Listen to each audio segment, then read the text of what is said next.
Hello and welcome to the Fishing Guide Podcast. I'm pretty excited. What can I say? We have the Arkansas Bass Fishing Team in the house. Now we've had the guys in before, but this time we have new members that have showed up, haven't been on the show, so they're going to have to introduce themselves and what their position is in the thing. And you never know what we're going to talk about, but we're going to find out what their favorite lures are, and we're going to find out what the biggest bass is they caught during the tournament.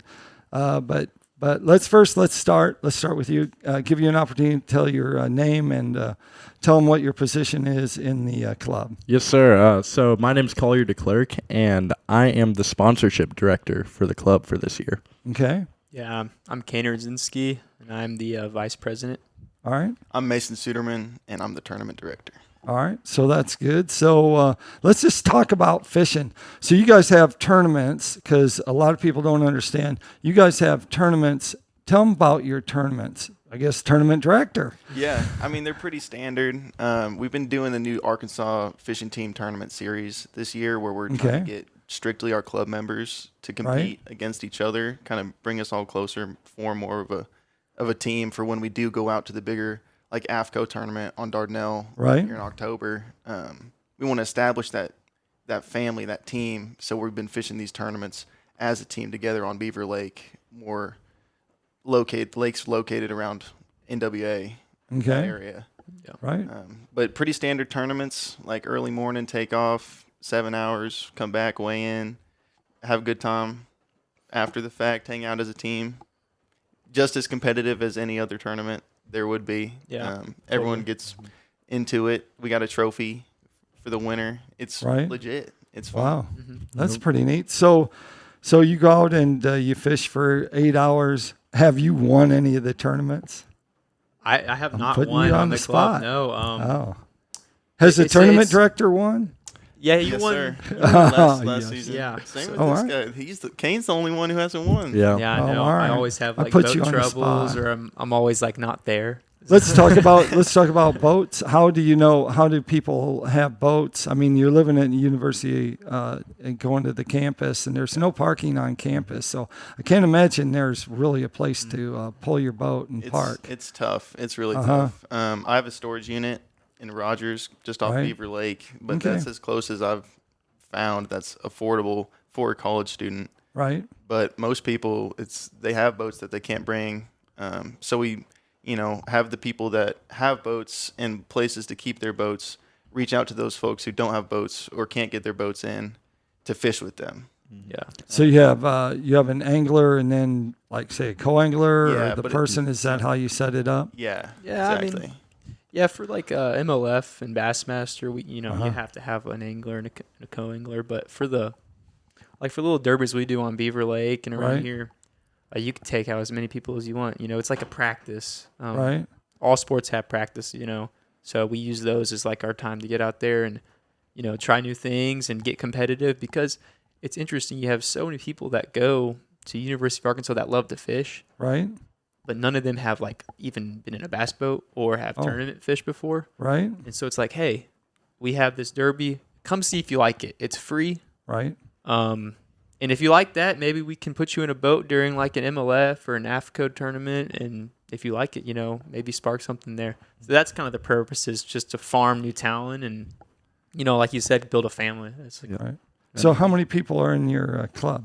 I think we have about 50 very serious members. We've actually had to go through, we've had a lot of past members and new people coming in, so we're working the details out right now. But one of the biggest problems kind of with that is that we have very limited boaters and so many people who want to go out and fish. So we're actually really excited because this new class that's coming up, we've actually had about 6 to 7 more boats jump in. So that's a big deal for us to be able to get teams to tournaments and get points for the teams that go to these larger AFCO or collegiate series tournaments that MLF or BASS hosts.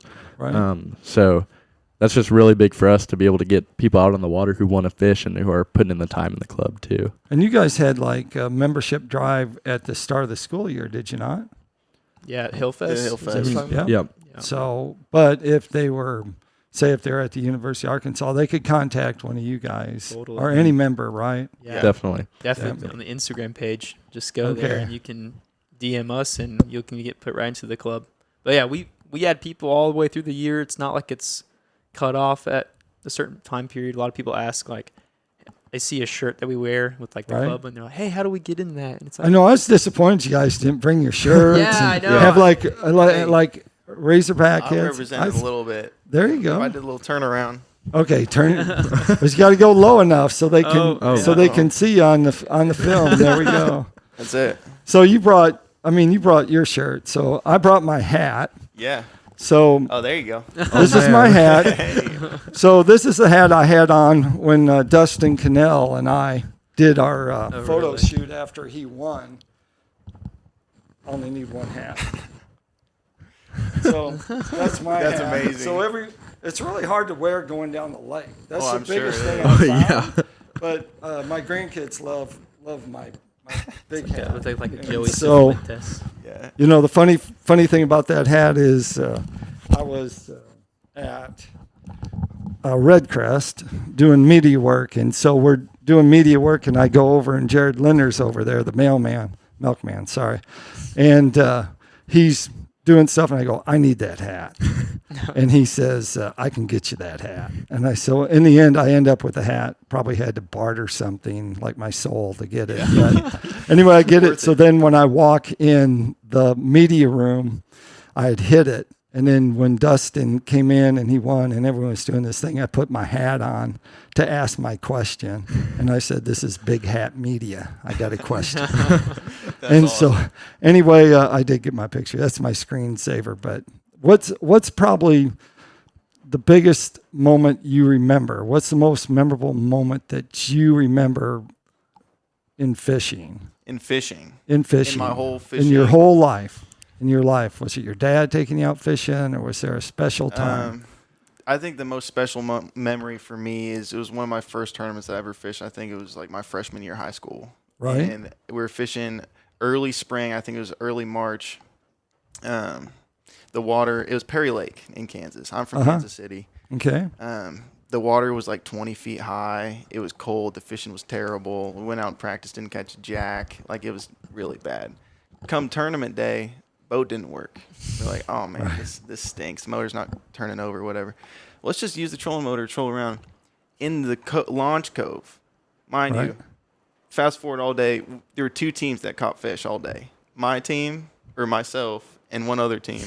I ended up catching, in the first 20 minutes, I caught a 5.56 pound smallmouth, which, Wow. mind you, is Smallmouth. the lake record there at Perry Lake, which is pretty Wow. cool. And then a 3-pounder after that. 7 hours go by, not a bite, nothing. It's terrible. I'm getting down on myself. I'm like, screw it. I have this 3-inch long rooster tail. Right. And I'm just going to like, why not? Why not? Right. I've tried everything, right? 2 3-pounders. Wow. With the last 20 minutes. We go in, weigh in. I think we had like 13.5 pounds for 4 fish. Won the tournament. Got to go to state my freshman year. It was awesome. Wow. So that's probably my core memory. Got me really into tournament fishing. That takes us up to you. Of course, you've had a little time to think about it. He didn't Yeah, have no I know. time. That He's was just good. like, I, how about you? I would say, like, you know, you mentioned like your dad taking you out, and you know, I Uh-huh. went fishing with my dad all the time. But one thing I think about all the time is whenever it was summertime and I was doing nothing, and you know, I didn't really live close to too many ponds. I'd ask my mom, be like, "Hey, could you take me to some place to fish?"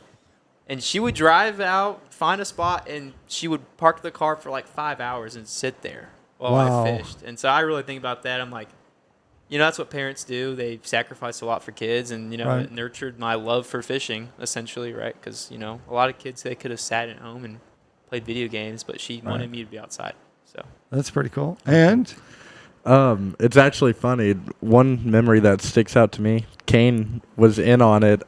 We were fishing. this can't be good. we were fishing a tournament last year. Was it in March or Oh, February or something? That was like in March. That was Yeah, like I think it was in right? March. Yeah. Really cold tournament. We're driving down from Prairie Creek to Rocky Branch, and all of a sudden the boat just stops, and he goes, "Oh, I forgot to put oil in my 2-stroke." And we're like, oh my goodness. So we're just trolling around kind of that main lake point out past Rocky Branch. And we start seeing some fish schooling. And I cast out a Demiki rig. And something comes up and eats it and just starts peeling drag. And I fought it for about 30 minutes or so. And we eventually caught a 36-pound striper on 6-pound line. Oh, wow. It was the craziest thing ever. And when we got that fish in the boat, I think people down in Blue Springs could hear us. Oh, my goodness. Screaming. And I think I have a picture if I want to show you real quick. It's It's such a crazy. 360 moment from like no motor. Right. And then we're just doing nothing. And then boom, 36-pound striper. Is your weigh-ins for the tournaments a 5-fish weigh-in? Mm-hmm. Yeah. Yeah. Yeah. So it's just like everyone, Yeah. live fish. You haven't gone Exactly. to weigh them and release? You know, No. like a major league fishing. We haven't type done thing? that. You haven't No. done that yet? I feel like we don't have the Yeah. really capability to keep track of all that.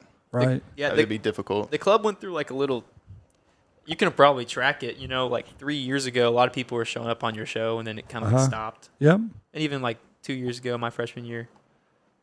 So now we're like in this rebuild phase, and we got some cool stuff. Like we're trying to expand that club series into like maybe do a rivalry with like Murray State or something. Or we were talking to Arkansas Tech. Mhm. They'd come Right. up here, and we'd have like an Arkansas battle. Right. So stuff like that, you know, mess around with stuff like that. But Oh, that's a good idea to have an interstate, the in-state battle. Yeah. And see, because you could run down to the Arkansas River and do one there, and Yeah. then you turn around, come back, and come up here in your own home lake. for And bragging rights too, you know. that's right. That's right. I have 910 waypoints on my graph. I sold my graph the other day. Pretty happy about that. So Really? it had 910 waypoints. So the guy came, bought it. Before I sold it, I said, would you like the waypoints? He said, yeah, I'd love your waypoints. I said, $1 a piece, you can have them. Oh. Wow. He was like, oh, all right. Well, how many waypoints? I said 910. He said, I don't need them that bad. I would have paid. That's I probably would have paid for sure. How Good about information. Live Scope? We'll start with you. Live Scope, thumbs up, thumbs down. I'm on the trend. Okay. Yeah. All right. And? Yeah, I love Live Scope. All right. Yeah. I have a love-hate relationship for live scope. I love Yeah. it because I can catch a lot more fish with it, but I miss old school fishing a lot, and it Mhm. Right. kind of bums me out a lot of these tournaments when it's like I just want to get down and throw a jig, but it's not going to win the tournament like Yeah. a Demiki would. Right. So it's kind of, I don't know, it's not the fishing that I fell in love with, and that's what's kind of a bummer to me Interesting. Right. around live scope. But So- I do love it. Yeah, you might have a non-Live Scope tournament, huh? That's a good idea. With your We could do club. that, yeah. That's Yeah. Or have it good. half a day, and then half a day you can use it. And Yeah. Mhm. You don't have to lock it up. You just go on an honor system, Yeah, exactly. right? Yep. So, That's a good It's like idea. your old videos. I watched one, and you were it was right when Live Scope was kind of becoming a thing where everyone in high school or college anglers had it, and you were like, well, you even asked the team, and like one person had it, and then Right. it was like, how do you think it's going to change? Do you think they're going to ban it? And you guys predicted everything. You know, it was super interesting. It was, one thing you guys said was it's just going to get better and better and better, and people are Right. going to get better and better at using it because people adapt. And then another one you said is it will probably have to be limited, and you're seeing that now, at right. least on the major circuits. Which is good. Like, as I teach my grandkids how to fish, I teach them how to fish with it, and I teach them how to fish without it. And you talked about a shaky head being like one of your favorite lures. And, Yeah. and that is like Beaver Lake is home of shaky head. Before Live Scope, everyone was throwing that or a Nico rig out here in David Dudley or any of those. That's what they came and that's what they fished here. They get their 5-fish limit and then they go either run up the river or they'd, go up towards try to catch a smallmouth or back then probably not a smallmouth, but a big largemouth up Yeah. somewhere. And so shaky head, tell us about your shaky head because that's your favorite lure. Yeah, I'm a huge fan. Right. It's just so consistent. I feel like bass love it pretty much Right. everywhere. In Kansas, I'm fishing mostly for smallmouth, so Right. shaky head, tubes. What tell us your shaky head setup? You can drop some names here, like Zoom or whatever you use. Yeah, I'm for a plastic. huge trick worm guy. Okay. Giant trick worm guy. I like the little, are they 4-inch ones? Like the Finesse Magnum ones. finesse ones. Yeah, Or, it's yeah. the smaller ones. Yeah. I've caught the most big fish on that compared to the normal Super Salt 7-inch Plus. ones. Yeah, All right. I'm a huge fan. Just green pumpkin, red flake is my deal. What rod do you use? Dobbins. Like power. Medium heavy. Medium heavy. Yes. Yep. Medium So heavy. I a little more backbone. He's but throw. I gives you don't that. throw him anymore. Really. What about that red bug, shaky head? In the Red summertime. oh yeah, he's my not going to goodness. give out the hot spot. Dude, come I on. You're can't not be talking giving- about that on this. Oh, wait, We'll just sorry. cut that part out. If Yeah, there's yeah. no Yeah. sound, it's because he's ripped off the soundboard. Exactly. That's Yeah. crazy. Wow, that's kind of a secret. You just threw him out like under Oh, the it- bus. That's crazy. Sorry. Like, I We have didn't to- know, too. I thought that was like a staple, you know. Well, tell the world. the red bug shaky head. That's the only thing I'll pick up in the summertime out here. Really, right? I love it. There So you go. good, so good. Interesting. So you guys have traveled to and fished the AFCO. What have you guys fished? We fished. I know the AFTCO one on Dardanelle in October. Uh-huh. Every year is the most consistent one, just because that's the double points tournament that they host every year, and they just always have it at Dardanelle. We Okay. fished a couple of. They'll have like the state run tournament. So Arkansas, they'll usually have another one on Dardanelle. And then like Murray State over in Oklahoma, they'll host one on Grand Lake. I know was one that we went to last year. And I went to one in Lake Texoma by myself. Yeah. That was a long Right. drive. But it's just mostly the Oklahoma, Missouri, and Arkansas lakes are the ones we try and hit, because it takes a lot to, take off school a little bit to go practice, and then Right. drive all the way and lug a boat down to wherever you're going. And then on top of that, have to manage time coming back too. So it's just really tough with the schedule. So we're kind of limited on the number of like official tournaments we can go fish, which is why we Right. do the Arkansas Club Series, to try and Uh-huh. get our members involved and just get us out on the Gotcha. water as much as we can. Yeah, and down over in Oklahoma, Robanis kid is now Mhm. fishing for I them. know, yeah. So, and he was just on the show. He's on the show during Red Crest. Fred, He's gonna be good. yeah, he is good. But so tell us about missing school. So you missed some school. How do you make up for that? Ooh. I mean, it's harder next acceptable. week. It's acceptable though, right? Yeah. Like if you tell the professor, So typically, through the club sports, they'll give us an excused kind of absence, but right? it's up to the professor's discretion if like they want to actually allow us to skip class. Most are very lenient and are like, okay, well, Right. we recognize this as like a club sport. We're gonna let you go compete. But really, it's just about like, we kind of have to hold ourselves to a high academic standard too to perform in the classroom, so the teachers can give us the benefit of the doubt to like, oh, I know they're going to come back and work harder this next week if they miss an assignment, or Right. they'll get it done when they're on their trip. So we value stuff like that too, not just fishing skills. All right. It's important for us as well.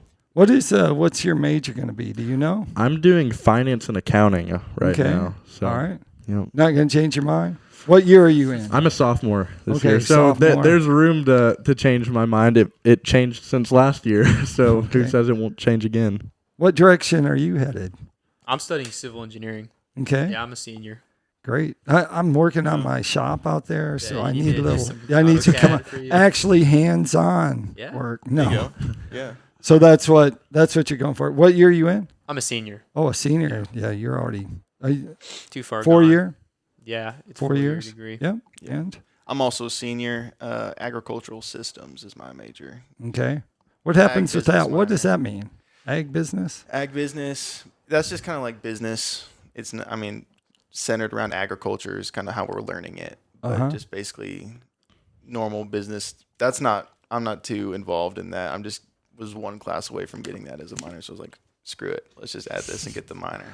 But ag systems, I don't really know all I'm going to do with it. I know agriculture is not going away. And so Yeah. that's why I went into college, animal science going into animal science.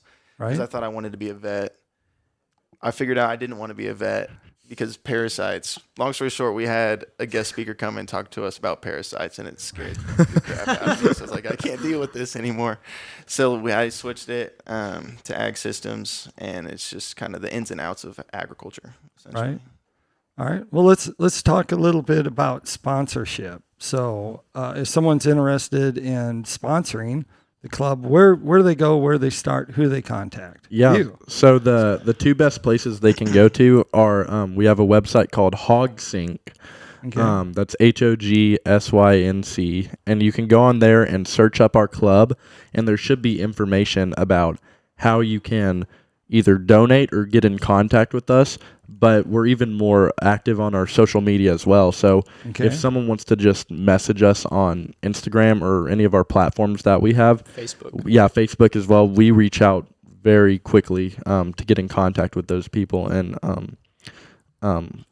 we talk to a bunch of different people. And I guess jumping on sponsorship stuff, we're kind of in this big breakthrough deal right now. We just recently announced we're partnering with Yodi up in Siloam Springs. They're a bait shop. And we're really wanting to help promote them and them promote us in the same way. And it's going to be a really big partnership, and looking into some JDM brands and stuff like that are going to, we think, really going to help and boost the team this Yeah. next year. Super Yeah. excited for what that's going to do to the community. And, Right. you know, And It's gonna be they pretty actually fun. have a great selection of lures. Mhm. They have some of Yeah. the best, I think, mega bass they Yeah. have of the jerk baits. They Yeah. probably have the best selection in Northwest Arkansas. Not to throw a plug out there, but I happen to know they do. Oh, yeah. So, It's a great Yode's tackle awesome. company. Yeah. And we talked with Bryce. He's up there, and basically talked about how fishing as a whole in the college realm is so misrepresented. right? So people are getting sponsored by these big names, but you look in their tackle box and what are they throwing? You know, it's these Right. imported JDM lures. So Uh-huh. we're trying to really kind of connect with something that we believe in and push that. So we will make videos on the water. You know, this is what we're catching them on. We're not lying. Right. Just something interesting that we kind of got going on. And Anything else you have on sponsorship? Yeah, I'll add something. Okay. It's not totally directed only towards fishing. Yes. Either. Like Yeah. we're more than happy to work with anybody. Like All right. we'll get random sponsors. We're talking to people at Seven Brew right now. Like Uh-huh. stuff like that. Like Like That'd be I talked to a Jack Links person today as well. We're just and those are the sponsors that really help us do what we do.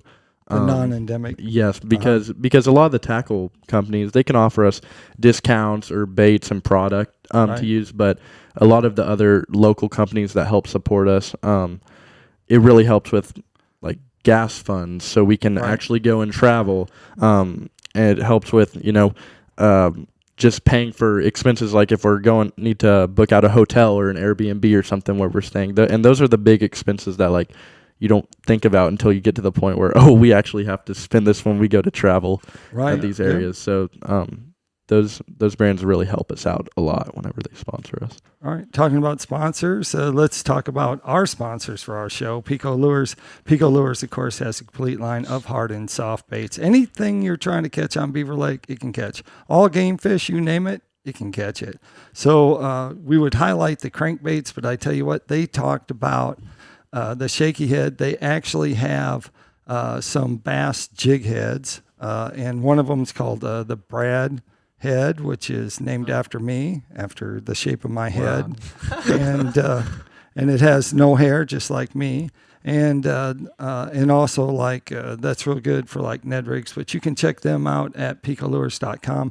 Also, B&M Poles. B&M Poles has a complete line of rods for crappie fishing. They even have a trout fishing rod, but they have a bunch of cat fishing rods. If you haven't checked them out, you need to make sure you check them out because they definitely have it. And during the winter, crappie fishing's great, so you're going to want to catch them as your live scope. And you can check them out at bnmpoles.com. Tell us, who wants to tell? If they want to find out more about your club, tell them one more time. Where do they go? So if you want to figure out and learn more about the Arkansas Bass Fishing Club and team, go to HogSync online, and you can search the Bass Fishing Club on there and find out all the information you need, or reach out to us on Instagram or Facebook, and we're going to be more than happy to get back in contact with you. at Arkansas Fishing. Yep, UARK Fishing. There you go. There you have it. Like I always like to end the show, make sure you keep your hook sharp and your lures in the water.